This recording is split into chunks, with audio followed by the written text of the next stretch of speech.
Unfortunately, growing up as a young African-American male, I was promised or told that I would not live past the age of 21. I'd die or be in jail.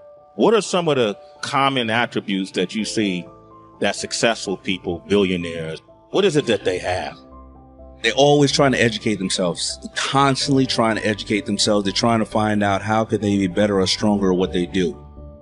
Most of these people, they will write their own obituary. They'll write it today, and they'll want to know, did I live the life that I wanted to live, or did I live for everybody else? They're focused on what they want to accomplish in life, and they find the time to be by themselves. They make a lot of mistakes. They don't spread themselves too thin, but they keep trying new things, because what that does is it forces them to educate themselves on what's going to work. Man, I can't get nowhere in life, or I don't have money, I have this and that. And I realized the only difference between me, them, or any of us is what we negotiate through life. How many born with a silver spoon in their mouth? What? 2% of the world.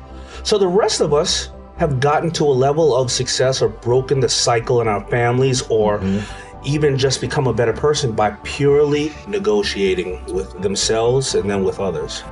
People say somebody like you is not supposed to do it. So you get trained into thinking that there's only one way to do it, selling drugs or stuff like that. But my mother would break those stigmatisms down, because she showed me so much love, and she showed me that I could be anything and anybody that I wanted to be. Like most of us start, there was no belief that I could do it, but I remember walking into a store, saw this picture of this guy who looked like a young Mike Tyson hanging off a pair of jeans, and it was Carl Kanai. And then it just hit me. I thought prior to that, we always thought that you had to be from Italy and France to design. You had to be older and like a, the guys with the tape around their neck, the tailors, right? Sure. And so, or whatever the fashion designer had looked like in those days. And I thought I'm just supposed to buy from them. When I saw that, I was like, wow, that's amazing. Okay, no problem. Then I'm watching a De La Soul video, I remember, and seeing them wearing these hats. It almost looked like a ski cap, but it has like a tie on the top, and I couldn't find that hat anywhere in Queens. I finally find one uptown Manhattan. I pay for the hat. I come home. I show my mother. I said, look, Ma, go get $40 worth of fabric. I go to the store, get $40 worth of fabric. I come home. I give my mother the stuff to sew the hats, and she says, I'm not sewing this. You're sewing this. I said, oh, crap, now I got to work at this?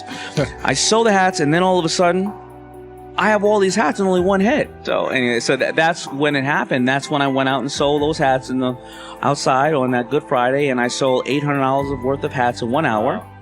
And that's when it just snapped. I just said to myself, wait a minute. I made this with my own hands.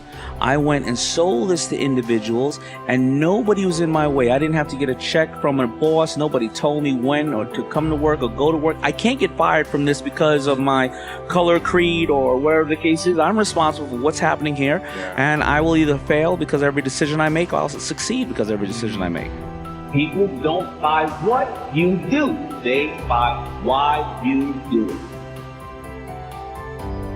Leaders and organizations with the capacity to inspire all think, act, and communicate from the inside out. They start with their why. They communicate their purpose or cause first. You can't hit a target that you can't see. If you can't visualize it, then it's not going to happen. They say 80% of the time that you're sleeping, you're thinking about either what you want to accomplish when you wake up or what you fear. There's an ups and downs, and you just have to be true to yourself. You don't have to go out there and be something you're not, especially in this day and age.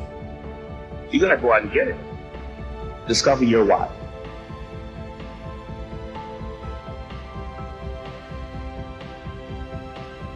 I was watching a show where a girl she was now living in nature, but she said, I lived in Ireland and I was fighting every weekend in clubs and bars, and I realized I was working and I was so miserable, so that was my release. So I was working to fight because I was so damn miserable with my life.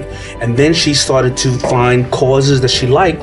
She stayed at the job, but she would go home at night and put some time into causes that she liked. And she got able to get out of that circumstance and move to someplace else, and now she's doing what she loves. But people don't know their why. But people always say, well, I want to be a millionaire. Well, what are you going to do when you get $1 million? What are you going to do with the money?